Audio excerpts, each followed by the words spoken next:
Oke, assalamualaikum warahmatullahi wabarakatuh. Cek, cek. Assalamualaikum warahmatullahi wabarakatuh. Hari ini kita akan masuk ke proses adaptasi psikologi wanita sepanjang daur kehidupan. Masih bersama saya Richard Afandi, dosen psikologi kebidanan, Akbid Prima Husada Bogor, dan juga dosen juga di Komplementer Stikas MH Tamrin, seorang ASN di Rumah Sakit Dr. Haji Marzuki Mahdi Bogor, juga seorang profesional hipnoterapis dan handwriting analis. Jadi hari ini kita akan fokus membahas tentang proses adaptasi psikologi wanita sepanjang daur kehidupannya. Nah ini yang unik nih, ini pembelajaran yang sangat menarik sekali karena wanita ini agak berbeda dengan pria secara umumnya gitu ya, baik secara struktur bagaimana fungsi otaknya gitu dan bagaimana pertumbuhan dan perkembangannya juga berbeda dengan laki-laki. Nah seperti apa sih bahasan ini gitu ya? Oke, kita langsung saja. Nah, kita sering lihat seperti ini ya. Ini secara umum laki-laki dan perempuan. Kita lihat perkembangannya dari mulai bayi menuju ke balita gitu ya. Lalu anak-anak, beranjak ke remaja, dewasa, lansia gitu. Nah, ini pertumbuhan secara fisik bisa kita lihat seperti ini, ada perbedaan gitu ya. Terutama kalau perempuan itu cenderung kalau secara fisik ketika masuk ke remaja itu dadanya membesar. Pinggul juga membesar ya.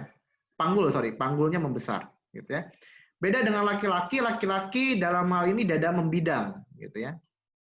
Nah, beranjak ke dewasa pun semakin kelihatan gitu ya, perbedaannya semakin jelas terutama di panggul kalau perempuan gitu ya. Dan terjadi juga kalau misalkan umur dewasa ini menuju lansia biasanya mengalami menopause pada perempuan. Setiap tahapan-tahapan ini gitu ya, itu banyak sekali kalau secara psikologi stresor-stresor yang terjadi. Mulai dari fisik aja nih yang paling kelihatan gitu ya.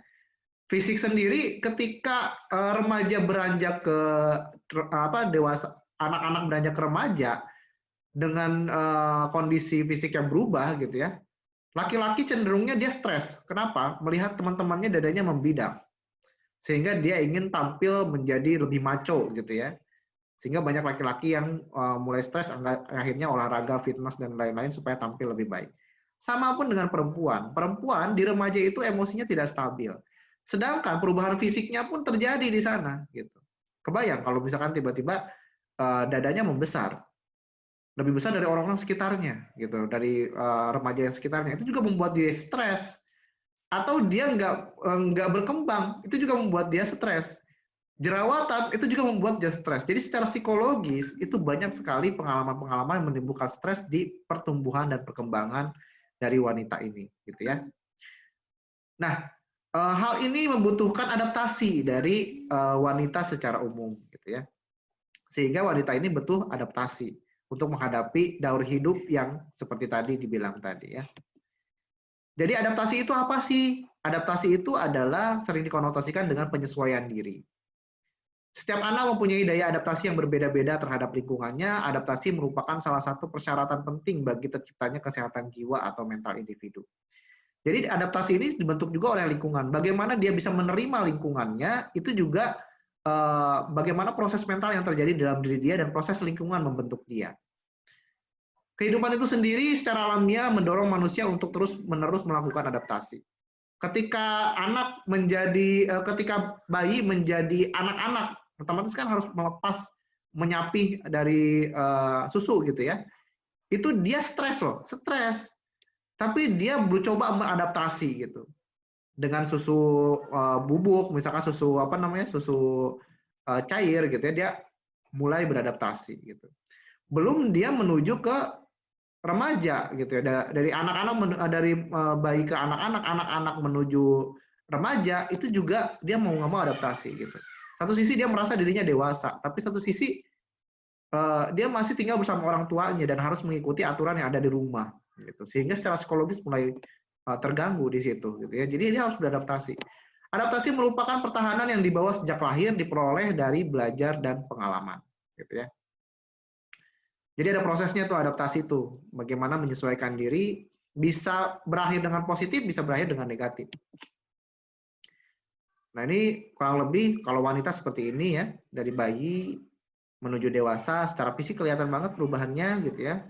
Secara mental pun sama, terutama di remaja itu biasanya terjadi banjir emosi di sana. Karena umur remaja ini hormonnya tidak stabil, mengalami HED gitu ya, PMS, sehingga mudah sensitif sekali terhadap emosi gitu. Belum lagi ada masa menopause. Masa menopause pun hormon juga tidak stabil gitu ya. Sehingga akan menimbulkan banyak sekali permasalahan, di antaranya keinginan seks yang berkurang gitu. Sehingga laki-laki di umur segitu itu keinginan seksnya masih kuat gitu. Perempuan udah nggak ada lagi keinginan, bukan nggak ada lagi ya, berkurang keinginan ke arah sananya gitu. Ya itu juga memicu masalah secara psikologis nantinya di dalam rumah tangga si wanita tersebut gitu. Jadi banyak sekali hal yang membuat dia harus beradaptasi. Nah, tahapan-tahapannya adalah yang pertama adalah adaptif. Dia mulai menyesuaikan diri gitu ya. Ketika dia tidak bisa menyesuaikan diri, dia akan mengalami frustasi. Dia akan menyalahkan dirinya atau menyalahkan lingkungannya gitu. Itu dalam proses frustasi. Tapi ke dalam frustasi ini dia mulai tuh bergaining gitu ya, mulai menimbang-nimbang, harusnya saya bagaimana, apa yang harus saya lakukan. Itu ada konflik di batinnya. Apakah saya akan berubah, menyesuaikan keadaan, atau saya tetap dengan keadaan yang sama, gitu ya. Nah itu ada tuh proses konflik di dalam diri dia, gitu. Kalau dia bisa menghadapinya dengan baik, maka terjadilah respon adaptif dan dia bisa menyesuaikan dengan lingkungannya. Tapi kalau misalkan tidak bisa, yang terjadi adalah respon maladaptif. Ini sudah dibahas di pertemuan sebelumnya, gitu ya. Yang terjadi bisa ke arah mana? Ke arah stresor yang bisa menyebabkan gangguan psikis, yang bisa juga masuk ke gangguan kejiwaan nantinya, gitu ya. Jadi itulah proses-proses adaptasi yang terjadi di dalam kehidupan seseorang. Nah, apa saja sih yang berkembang gitu ya, dan bagaimana sih proses adaptasi seseorang wanita tersebut gitu ya. Kita akan membahas secara umum dulu manusia. Yang pertama secara psikologis yang berkembang adalah kognitif. Nah, ini yang saya bahas adalah perkembangan kognitif menurut Piaget ya. Tulisannya Piaget gitu ya. Kalau dibacanya Piaget gitu. Piaget ini dia membagi ke dalam 4 perkembangan secara kognitif dari seseorang gitu ya, dari manusia. Kognitif itu juga termasuk intelektual di dalamnya gitu ya. Jadi ada 4 periode. Periode pertama adalah periode sensori motor, 0 sampai 2 tahun. 0 sampai 2 tahun ini dia fokus berkembang secara intelektualnya, kognitifnya berkembang itu melalui interaksi fisik. Misalkan dia nyentuh benda. Dan benda itu kata ibunya itu pulpen. Taruh pulpennya. Nah, itu dia akan tahu tuh, oh ini pulpen namanya gitu ya. Dan mulai menghisap karena kan itu fase oral ya, kalau misalkan kita ngomongin di fase psikoseksual gitu ya, dia kenikmatannya di mulut gitu, di oral gitu. Pulpen dia isap-isap, dia mut-mut gitu ya. Nah itu juga dia mulai belajar, oh ini yang namanya benda ini gitu ya. Skema-skemanya baru berbentuk refleks-refleks sederhana. Misalkan dia kalau dia melakukan sesuatu, kita tepuk tangan. Oh ternyata kalau misalkan melakukan sesuatu yang baik, tepuk tangan itu adalah salah satu cara buat muji. Gitu. Dia mulai belajar hal-hal tersebut. Oh berarti ini baik. Ketika dia melakukan suatu kesalahan, dimarahin gitu ya. Ekspresinya tidak nyaman dari orang tuanya. Oh itu yang disebut tidak boleh gitu, seperti itu. Itu dia belajar tuh sampai 2 tahun gitu ya. Nah masuk ke preoperasional. Preoperasional itu umur 2 sampai 6 tahun. Nah, di sini anak mulai menggunakan simbol-simbol untuk merepresentasikan dunianya atau lingkungan. Secara kognitif, simbol-simbol itu seperti kata-kata, bilangan, dan dapat digantikan objek, peristiwa, dan kegiatan tingkah laku yang nampak. Jadi dia udah bisa bilang tuh, oh itu tuh, tolong ambilin itu, misalkan pulpen gitu. Jadi dia udah bisa bilang simbol-simbol itu dalam bentuk kata-kata. Oh itu pulpen. Kalau yang di umur 0 sampai 2 tahun dia baru bilang itu, mau itu, ini gitu. Itu di umur 0 sampai 2 tahun. 2 sampai 6 tahun dia udah tahu tuh. Pulpen, bintang, matahari gitu. Dia udah tahu objek-objek itu dan nama-namanya udah tahu. Dia sudah hafal nama-nama. Dan itu yang disebut simbol-simbol tersebut. Dan dia bisa membentuk simbol untuk memberikan arahan kepada kita. Misalkan dia bilang itu untuk mengarahkan kita supaya kita diam seperti itu. Jadi dia udah tahu nih simbol-simbol apa yang bisa menimbulkan respon apa. Dia sudah mulai belajar dari situ, gitu ya. Itu di umur 2 sampai 6 tahun. Nah, di umur ini dia masih abstrak, dia belum bisa membedakan mana yang nyata, mana yang tidak gitu. Dia masih berfantasi gitu. Nah, masuk ke operasi konkret gitu. Operasi konkret itu umur 6 sampai 11 tahun anak sudah dapat membentuk operasi-operasi mental atas pengetahuan yang mereka miliki. Mereka dapat menambah, mengurangi, dan mengubah. Operasi ini memungkinkan untuk dapat memecahkan masalah secara logis. Nah, ini mulai itu berkembang logikanya. Makanya di umur ini anak udah mulai sekolah gitu ya. Supaya apa? Dia belajar sebab akibat, dia belajar tambah-tambahan, dia belajar pengurangan, belajar logika gitu ya. Kalau yang tadi di umur 2 sampai 6 tahun dia secara logika masih berkembang gitu ya, masih apa namanya? Belum terlalu optimal gitu. Sehingga dia lebih banyak berfantasi. Dia belum bisa membedakan misalkan ukuran gelas yang ramping dengan ukuran yang sama dengan gelas yang buntet, padahal sama-sama 200 mili gitu ya. Itu sama sebenarnya ukuran dalamnya gitu. Cuman kalau misalnya disuruh milih, dia pasti milih gelas yang besar gitu. Padahal isinya sama aja. Di umur ini yang konkret dia udah bisa tahu nih, oh ternyata ini ukurannya sekian, ini ukurannya sekian. Dia bisa menambahkan kalau tambah ini sekian. Itu di umur operasi konkret gitu ya. Nah, kalau udah masuk ke operasi formal, ini 11 tahun sampai dewasa, ini udah beda lagi nih. Dia sudah dapat berhubungan dengan peristiwa-peristiwa hipotesis atau abstrak gitu ya. Hipotesis atau abstrak ini dia berhubungan dengan premis-premis. Misalkan kalau misalkan A, kemungkinan akan terjadi B gitu. C, kemungkinan akan terjadi D. Kemungkinan keduanya terjadi E, kemungkinan ketiganya terjadi F gitu ya. Nah, itu dia bisa menganalisa, menghipotesiskan itu. Tidak hanya dengan objek-objek konkret, jadi dia objek yang non konkret pun dia secara psikologis tahu, oh kalau misalkan ini orang ini bakal marah. Kalau misalkan orang diomongin seperti ini, orang ini nggak nyaman. Dia mulai belajar hal-hal seperti itu juga.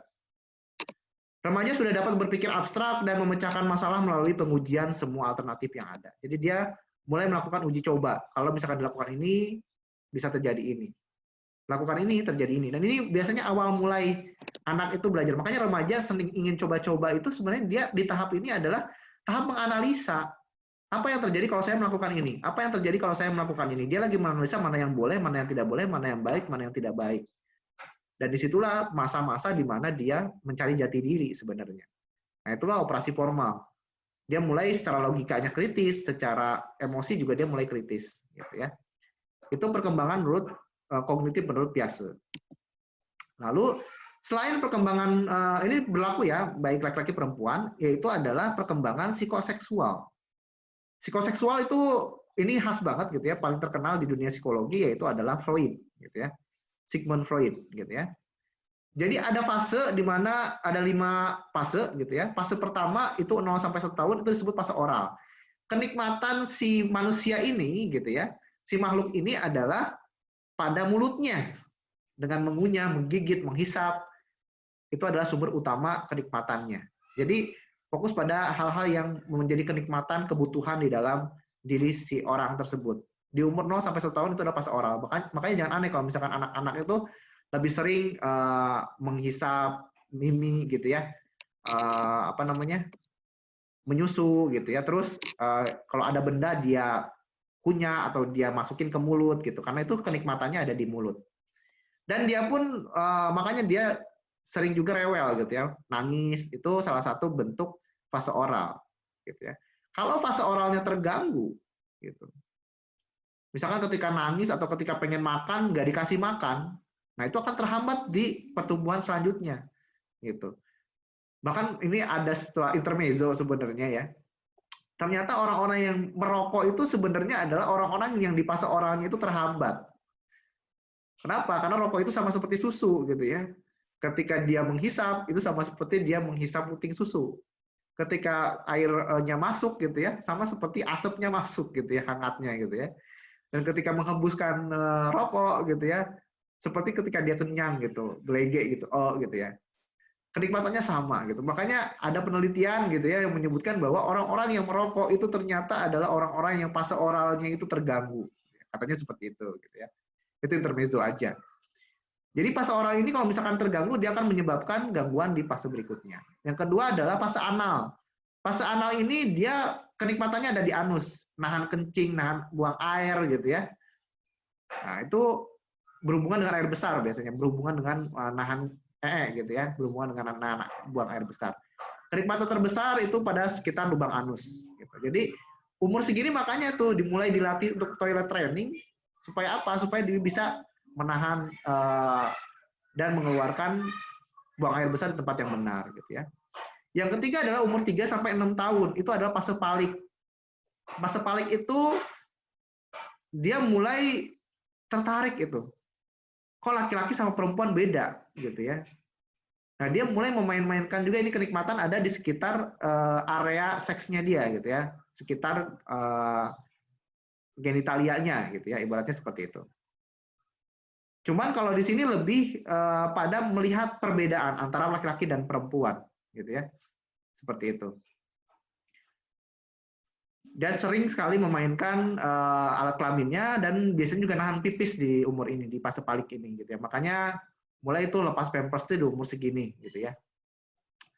Latensi atau fase laten itu 6 sampai 12 tahun, itu anak menekankan semua minat pada seks, mengembangkan keterampilan sosial dan intelektual. Kegiatan ini menyalurkan banyak energi anak ke dalam bidang-bidang yang aman serta emosional, menolong anak melupakan konflik pada tahap palik yang menekankan pada tadi seksual tadi, kegiatan seks gitu ya, nahan pipis dan lain-lain. Ini lebih fokus ke bahwa tidak hanya laki-laki, ternyata ada perempuan juga dan dia mulai menyalurkan energi dalam kegiatan-kegiatan. Kalau dia laki-laki, dia akan menyalurkan energi yang sesuai bidangnya laki-laki gitu ya. Dan kalau perempuan, dia akan menyalurkan energi dalam bidang sesuai perempuan, seperti itu. Nah, masuk ke fase genital, umur 12 tahun dan sampai dewasa. Itu mulai ada dorongan-dorongan seksual, mulai ketertarikan dengan orang lawan jenisnya, gitu ya. Nah, ini fase ini biasanya mulai ada dorongan untuk berhubungan, dorongan untuk menikah, gitu ya, untuk seksual seperti itu. Nah, fase-fase ini itu harus dilalui dengan baik. Gitu. Kalau misalkan ini terganggu, itu akan menyebabkan gangguan di fase selanjutnya. Fase oralnya tidak tuntas, analnya pun akan bermasalah, gitu ya. BAB-nya sembarangan dan lain-lain. Analnya bermasalah, BAK-nya pun akan bermasalah, fase palik gitu. Nah, ini pun akan mengganggu yang lainnya. Gitu. Ini menurut Sigmund Freud ya, tahap perkembangan psikoseksual. Lalu ada juga tahap perkembangan psikososial. Psikososial ini menurut Erik Erikson ya. Nah, menurut Erikson ini sebenarnya salah satu berhubungan juga dengan psikoseksualnya Freud, cuman dia membuat premis-premis yang memang dia kaji secara detail gitu ya, bahwa ternyata di fase 0 sampai 1 tahun itu adalah fase kepercayaan dan kecurigaan gitu ya. Jadi di umur itu anak itu membentuk setiap fase itu dia punya tujuan gitu ya. Di umur 0 sampai 1 tahun itu anak itu membentuk kepercayaan. Ketika dia mengeluh, ketika dia menangis gitu ya, ketika dia menginginkan sesuatu, ibunya hadir atau tidak, orang-orang sekitarnya hadir atau tidak. Jika hadir dan terpenuhi, maka kepercayaan pun akan mulai berkembang. Tapi jika tidak hadir, dia dicuekin, dia diabaikan, yang berkembang adalah rasa curiga, jadi penakut gitu ya, distorsi indrawi, dia gampang secara indrawi dia sensitif gitu ya, seperti itu. Nah, itu yang dibentuk di umur 0 sampai 1 tahun. Jadi kepercayaan, targetnya adalah kepercayaan. Caranya seperti apa? Dengan memfasilitasi apa yang diinginkan si anak tadi. Kalau terfasilitasi, dia merasa diterima, maka akan berkembang kepercayaan.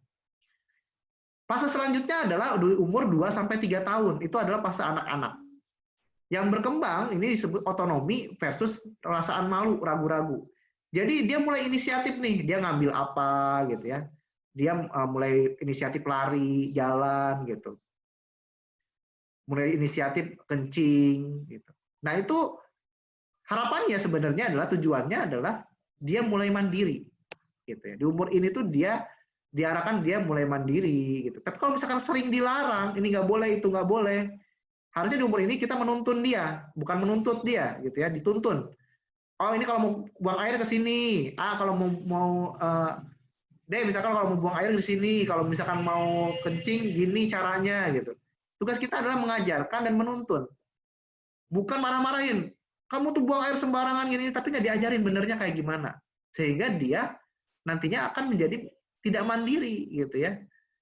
Merasa ragu-ragu, merasa malu. Kenapa? Karena tidak berkembang si otonominya. Tapi kalau kita ajarkan, kita tuntun, si orang tua itu menuntun dengan baik, mengajarkan dengan baik, maka dia akan berkembang kemandirian dia. Gitu.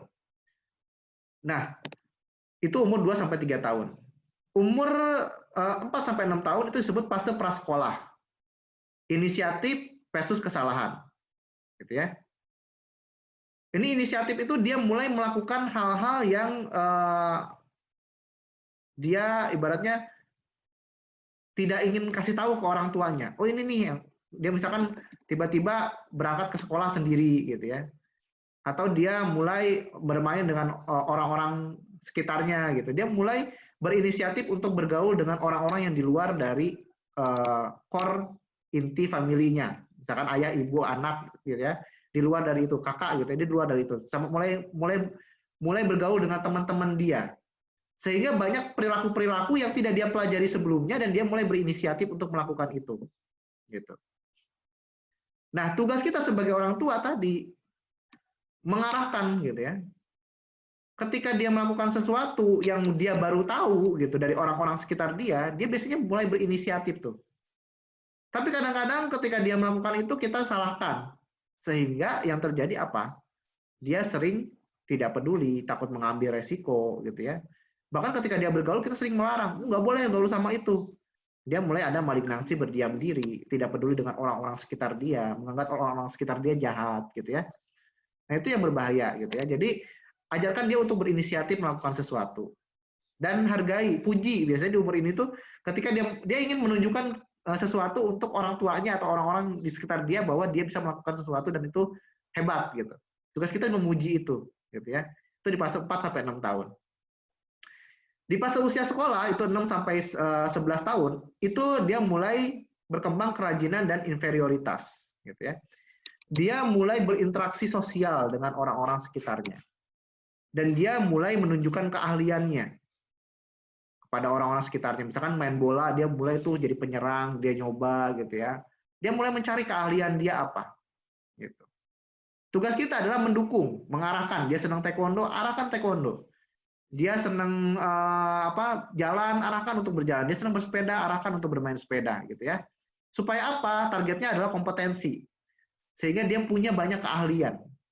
Kalau misalkan sering dilarang, dibatasi, di rumah dikurung, yang terjadi apa? Dia rendah diri, keahliannya sempit dan lambat. Yang selanjutnya fase remaja, 12 sampai 20 tahun. Nah, ini adalah fase pencarian identitas, gitu ya. Jadi targetnya identitas atau kekacauan identitas. Kalau dia bisa menemukan identitas yang benar, nah dia mulai bergaul nih dengan orang-orang yang menurut dia gua banget gitu ya. Dan dia akan mencari, saya tuh sebenarnya tujuan hidupnya mau jadi apa. Nah, disinilah pentingnya orang tua ini paham bakat dan minat anak. Supaya apa? Supaya bisa mengarahkan kecintaan anak kemana, arahnya anak kemana. Anak itu ingin menjadi apa dan target hidupnya seperti apa. Nilai-nilai pun dibentuk di sini gitu. Bagaimana yang baik itu seperti apa, yang tidak baik itu seperti apa. Orang tua berperan sebagai sahabat di sini, gitu ya. Jadi lebih sebagai membimbing gitu ya. Dan mengawasi. Karena udah bukan menuntun lagi. Di sini anak udah nggak mau dituntun, dia merasa dirinya dewasa, gitu ya. Dan dia mencari identitas dirinya seperti apa. Bimbing, mentoring. Kasih tahu ayah tuh dulu seperti ini, ibu tuh dulu seperti ini. Arahnya kalau misalkan kamu pengen seperti ayah dan ibu begini. Kalau enggak kamu punya keinginan ini kurang lebihnya yang ayah tahu tentang ini gitu. Jadi lebih ke sahabat ya. Dan dia akan menilai kesetiaan dan loyalitas gitu ya. Mana yang sahabat yang baik, mana yang tidak baik gitu ya. Mana yang bisa saya percaya, mana yang tidak bisa saya percaya gitu ya. Kalau misalkan itu tidak terbentuk, dia merasa dunia itu jahat. Dia merasa didiskriminasi oleh kelompoknya. Atau kebalikannya malah terlalu fanatis dengan sesuatu. Gitu ya. Itu untuk fase remaja 12 sampai 20 tahun. Nah, untuk dewasa awal 21 sampai 40 tahun itu targetnya adalah cinta ya. Yang dibentuk adalah keintiman dan isolasi. Dia mulai mengenal lawan jenisnya dia, gitu ya. Dan yang terjadi adalah dia mulai merasa dorongan cintai seseorang gitu, membentuk hubungan. Makanya di umur ini biasanya mulai ada fase pernikahan tuh di umur ini gitu ya. Supaya apa? Supaya dia bisa membentuk sebuah keintiman, sebuah kerjasama dalam sebuah keluarga gitu ya. Kalau ini nggak tercapai sampai umur 40 tahun dia merasa dia nggak percaya gitu ya, dia merasa nggak dicintain gitu ya, yang terjadi apa? Dia mengisolasi dirinya, dia merasa dirinya sendiri. Nah, fase selanjutnya adalah dewasa, 41 sampai 65 tahun. Nah, ini sebenarnya adalah tahap di mana biasanya sudah punya anak nih di umur segini gitu ya. Nah, ini yang diharapkan itu adalah generativitas produktif ya. Produktif, dia bisa dalam pekerjaan dia sudah mencapai tahap yang puncak gitu ya. Di dalam rumah tangga pun dia sudah mencapai tahap itu, dia punya anak gitu, dia bisa memberikan kepedulian gitu. Tujuannya adalah kepedulian kepada keluarganya, kepada lingkungan dia gitu ya. Dan kalau ini terganggu maka akan mandek, tidak produktif, merasa ada penolakan dari keluarga atau pekerjaannya. Jadinya dia stagnan gitu ya. Ya kerjanya gitu-gitu aja, nggak naik pangkat, nggak apa gitu. Gitu. Nah, masuk ke usia tua di atas 65 tahun. Nah, ini biasanya masuk ke integritas. Targetnya adalah kebijaksanaan. Dia belajar dari kehidupan dia seumur-umur itu gitu ya. Dia bisa memberikan kebijaksanaan kepada sekitarnya, mengajarkan kebaikan, nilai-nilai yang baik dari hasil pengalaman yang dia alami gitu ya. Dan lawannya adalah keputusasaan. Dia malah justru merasa depresi karena semua dosa-dosa atau kesalahan-kesalahan yang dia perbuat. Gitu. Atau kesalahan-kesalahan yang tidak terjadi sebelumnya gitu ya, yang membuat dia menjadi putus asa gitu. Seperti itu. Itu perkembangan menurut Erikson. Jadi secara umum ini yang berkembang gitu ya, kalau misalkan kita membahas tentang Erikson gitu ya. Yang selanjutnya adalah perkembangan bahasa. Nah, bahasa ini juga menurut Piaget dan Vygotsky gitu ya, itu di umur 0 sampai 0,5 tahun gitu ya, itu tahap meraban atau pralinguistik pertama. Dia baru komunikasi itu dengan nangis gitu, senyum, noleh, itu bahasa-bahasa dia gitu ya. Yang selanjutnya 0,5 tahun sampai 1 tahun itu tahap meraban pralinguistik kedua, itu bubbling. Dia mulai mengucapkan satu suku kata, ba, baba, mama gitu. Nah, biasanya di sini nih mulai itu bahagianya orang tua, dia ngucapin kata mama, baba gitu ya, papa gitu ya. Nah, ini itu fase bubbling gitu ya. Itu fase di umur 0,5 tahun sampai 1 tahun. Selanjutnya 1 tahun sampai 2 tahun itu tahap linguistik 1. Holofrastik gitu ya. Dia bisa mengucapkan satu kata. Misalkan mau, lagi, panas gitu ya. Sambil dia menunjukkan isyarat itu misalkan, ini gitu ya. Itu di umur linguistik 1. Lanjutnya 2 sampai 3 tahun itu linguistik kedua, dia mulai bisa mengucapkan 2 kata. Papa sana, ibu di sini gitu. Duduk sini, misalkan seperti itu. Itu udah masuk ke 3 tahun gitu ya. Seperti itu. 3 sampai 4 tahun tahap linguistik ketiga itu mulai ada pengembangan tata bahasa, telegraphic speak gitu ya. Jadi dia mulai bisa mengembangkan mana yang kata kerja, mana yang kata benda. Menggunakan kata depan, kata ganti gitu ya. Mereka, dia gitu ya. Itu dia udah mulai tahu tuh kata ganti orang pertama, kata ganti orang kedua. Terus menggunakan kata kata imbuhan juga, memasak gitu. Udah bukan ngomong masak lagi, tapi udah bisa ngomong memasak gitu ya, mengganti. Nah, gitu. Terus lanjut ke 4 tahun sampai 5 tahun, tahap linguistik 4, itu tata bahasa pradewasa. Dia bisa menyusun kata yang kompleks. Ayo nyanyi dan nari, dia mulai membentuk satu kalimat gitu ya. Walaupun kadang-kadang ada kesalahan gitu ya. 5 tahun itu tahap linguistik kelima, kompetensi penuh gitu. Jadi dia sudah bisa menguasai bahasa lisan. Anak dihadapkan dengan tugas mempelajari bahasa tulis. Nah, di sini ini tahap bahasa lisan sudah mulai ajeg gitu ya. Dan dia masuk ke TK tuh, dia mulai belajar bahasa tulis atau PAUD gitu ya. Itu mulai belajar bahasa tulis. Gitu. Nah, itu kurang lebih hal-hal yang menyangkut perkembangan, adaptasi perkembangan gitu ya. Nanti selanjutnya kita akan belajar tentang perbedaan fase kehidupan dan pengaruh secara psikologis pada wanita. Oke. Itu dulu, lanjut lagi di sesi selanjutnya. Assalamualaikum warahmatullahi wabarakatuh.